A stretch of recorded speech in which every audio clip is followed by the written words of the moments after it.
Oh. Hi guys, you're watching Sustainable 1000 TV and Radio. I'm Shane Snipes, and of course I'm traveling around the country doing 1,000 interviews across 48 states in about 250 days. And I have to tell you, it has been an amazing time coming out of Canada.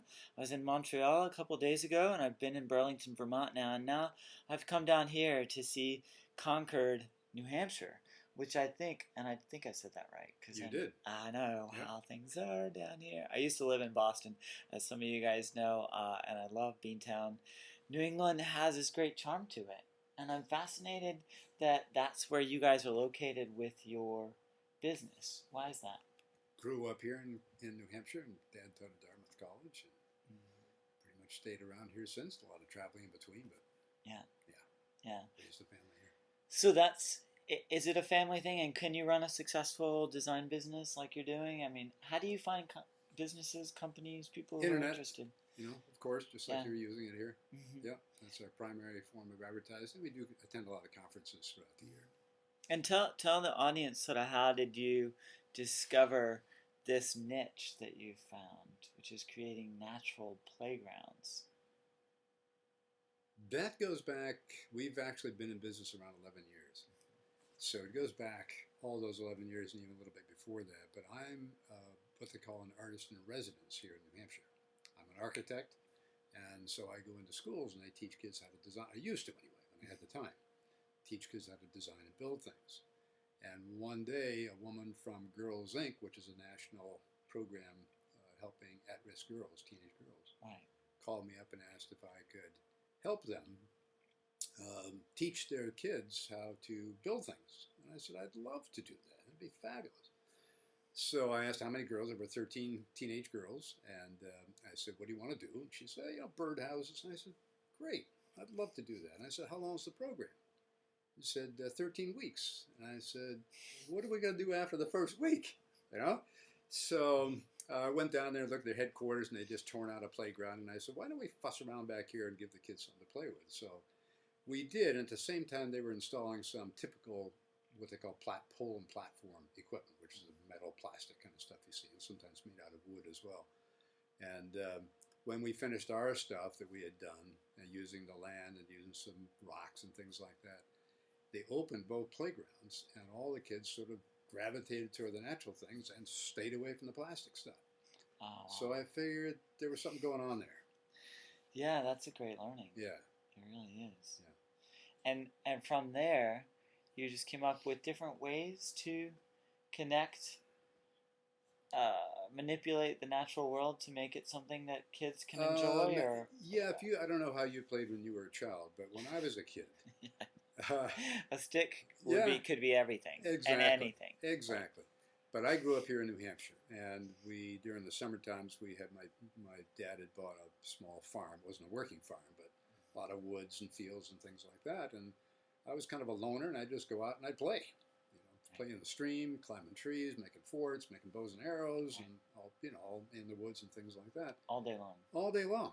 All day long, every day during Yeah, the summer, and never get tired. yeah, and we go out in the morning time, and my mom would say, "Be home for dinner." Right. And when the street lights come on home. Yeah. And that's what we did. So you watch the kids today; they don't do that sort of thing anymore. They're watching TV and playing video games and going to the mall, and that's what all they do.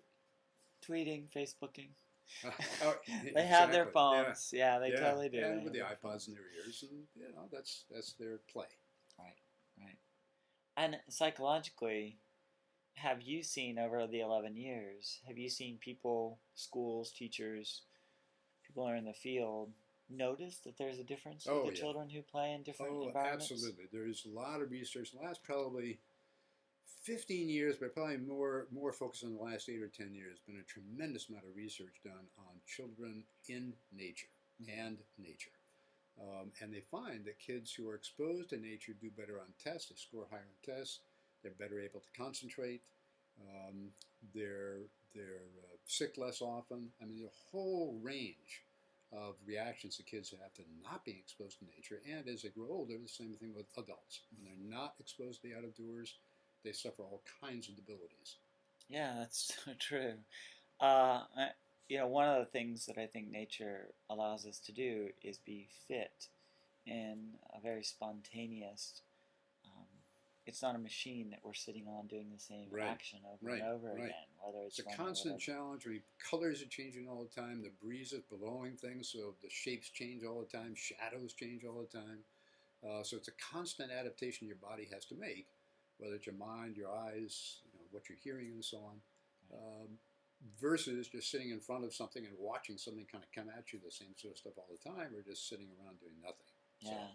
And in huge late difference. September here in New England, nothing is more beautiful than Ah. this place. This. I don't know whether your viewers know anything about New England, but It's- it is spectacular up here in September and October. I can't even tell you how Breathtaking. amazing it Yeah. is. That drive that I took from Burlington, Vermont, down here to Concord, New Hampshire today on the 89 is the most beautiful interstate drive I've ever taken. Well, it's first of all, it's laid out beautifully.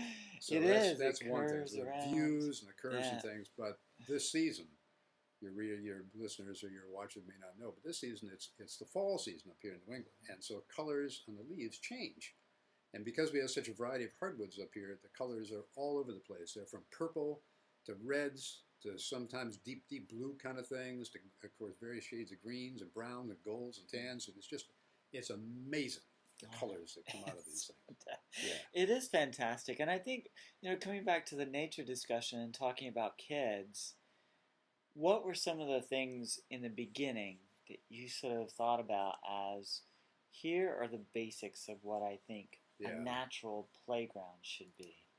Well, that's a tough one, again, because I go in my own head, I go everywhere with that. But one of the things that struck me is when you look down, usually playgrounds have nothing more than wood chips underneath them. This is called a fall zone, and it's there because if kids fall off of tall things, they can get hurt if they fall on something hard. So you put what they call a fall zone, which is supposed to be kind of soft and protect kids from breaking things. But if you look down at that in a typical playground, let's say pick 3 feet square, all you see is wood chips, 3 feet square. You go in the woods or out in the field and you look down, you see grasses at different lengths. You see different colors of grass. You see this, stuff moving around. You see insects down, maybe a little pebble, maybe some dirt showing up there. I mean, there's just mushrooms growing there, maybe, a butterfly coming through there.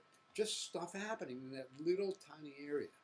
So if you think about that and magnify that for the size of the playground, if you could bring that stuff onto a playground, the kids would be entertained forever with you doing nothing. That's the beauty of natural playgrounds. Yeah. I think that's a great premise from which to build on, the curiosity of people. Oh, yeah, absolutely. But you asked about the typical kind of things. So one of the things we always do, is we give kids an elevation. They love seeing things from a different perspective. So we always shape the land. So most playgrounds, as you've probably seen, are pretty flat. These equipment guys love to come in. They take all the trees out, they flatten everything down, then they put their equipment up, and then they walk away. So just like housing developments. Yeah, exactly. So if you think about that, flat area, the first thing we want to do is give some dimension, give a third dimension to that.